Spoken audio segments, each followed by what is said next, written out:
Je vous fais voir quelque chose ici. Voici des gens, des criminels, qui écrivent ces livres. Ils mettent des poisons dedans. Ces livres ont des poisons dedans et ils vont les distribuer à nos enfants en Afrique.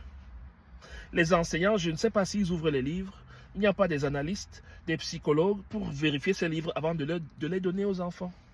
Il n'y en a pas. On prend ce qui vient de nos ennemis et on donne à nos enfants parce qu'on pense que ces ennemis nous aiment beaucoup. On pense qu'ils vont nous apporter quelque chose de bien pour nos enfants parce qu'ils aiment trop nos enfants. Est-ce que vous connaissez ces gens qui passent des heures, des années à écrire ces trucs, à monter ces choses? Vous croyez que c'est parce qu'ils vous aiment? Je vais vous dire ce qui est dans ce livre. Ce livre s'appelle Good and Evil, le bien et le mal. Quand vous ouvrez ce livre, c'est un livre très... Ça, c'est la bombe atomique de l'intelligence. Ce livre-là, si vous donnez ça à vos enfants, vous avez largué un déclenchement nucléaire destructeur dans leur esprit, dans le profond de vous, les avez tués dans l'œuf. Je parle en tant qu'expert, je sais de quoi je parle. Je parle en tant qu'expert, qui sait ce qui est en train de se passer. Ils disent dans le livre que le noir est maudit. Et ils mettent l'image du noir pour qu'on sache de qui il s'agit. Ces enfants qui vont lire ça vont savoir, vont accepter et vont croire parce que les adultes les plus importants dans leur vie, que sont les parents, les enseignants, leur ont dit de croire, d'accepter ces livres et de les lire. Donc ils vont croire qu'ils sont des maudits. Et voilà les versets qu'ils ont mis. Dans ces versets spécifiques, parlent de la malédiction du noir. Allez lire ces références, vous allez voir ce que ça dit. Et on montre l'image pour montrer que le noir est un sous-homme. Il a été envoyé en Afrique pour aller se repopuler à travers Ham. Et les autres ont été bénis, les leucodermes et les asiatiques. Voilà ce qu'on donne à vos enfants. Et vous leur donnez ça. Voici les gens, je vous montre un peu l'image, la photo des gens qui impriment ça. Voici le couple. Les voici. C'est eux qui rédigent ça. Et ils envoient ça à travers une organisation qu'ils appellent We Go To Them. Et ces gens vont à travers la... Je vous parle des choses qui se passent maintenant. Hein. Je vous parle des choses qui se passent maintenant. Hein. On est en train de tuer vos enfants maintenant. Hein.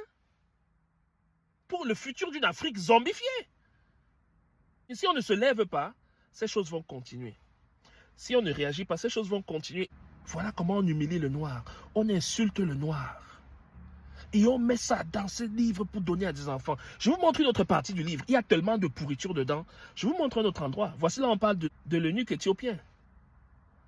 Regardez, l'eunuque, c'est celui qui a été castré, qui a été émasculé. Ils introduisent dans le noir comme un homme castré. Ils ont fait attention de bien le peindre en noir pour qu'on sache que c'est un noir. Vous croyez que l'image est plus puissante que les mots? Ces enfants-là vont enregistrer des informations très toxiques. Très toxiques. Vous voulez me dire qu'en ce moment-ci, en cette ère-ci, il n'y a pas les gens intelligents sur notre continent pour envoyer ces livres? Regardez. On dit ici que l'eunuque est assis, il ne sait pas lire. Et le Coran lui dit, est-ce que tu comprends ce que tu es en train de lire? Le gars dit que je ne peux pas comprendre. Comment je vais comprendre si on ne m'explique pas? Ça peut l'image d'un noir idiot, d'un noir stupide. Et il est castré. Donc c'est un esclave. Il est connu comme un esclave. C'est donc là le Coran lui explique ce qu'on est en train de dire. Et là, l'imbécile dit qu'il veut qu'on le baptise.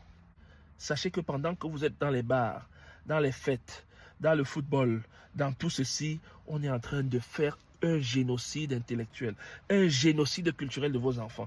Je viens de vous révéler une information importante. Ces enfants sont en train d'être tués à travers ces livres qu'ils donnent, qu'ils impriment par milliers, par millions, qui versent partout en Afrique pour tuer la conscience de l'enfant noir. Que l'enfant noir se regarde comme un sous-homme. Les autres sont dans les pays du Nord, dont on t'a envoyé au Sud. Qui vous a dit qu'on doit regarder la carte sous cet angle-là? Et ils disent à ces enfants que c'est écrit dans la Bible. Et naturellement, ces enfants vont accepter ce qui est dans ce livre. Je vais vous dire ce qu'ils disent dans la page d'introduction. Je vais vous lire ce qu'ils disent et je vais vous expliquer pourquoi ce livre est dangereux. Ils disent ceci. Cette histoire est racontée dans un vieux livre. Un livre vieux de milliers d'années. Chaque mot que je suis sur le point de vous dire est vrai. Certains de ce que je vais dire va être difficile à croire. Mais la vérité est parfois plus étrange que la fiction. Certaines des choses que vous allez entendre sont difficiles à croire. Mais la vérité est très souvent plus étrange que la fiction. Ce texte-là que je viens de lire, c'est écrit à l'introduction du livre. En psychologie, on appelle ça une chaîne. C'est une chaîne qu'on a mis dans les têtes des enfants pour bloquer même. Parce qu'on anticipe que l'enfant va être surpris. On anticipe que le lecteur va avoir de la peine à croire certaines de ces choses. Vous voyez un peu? Mais lorsque tu vas ressentir ce doute, sache que très souvent, la vérité est plus étrange.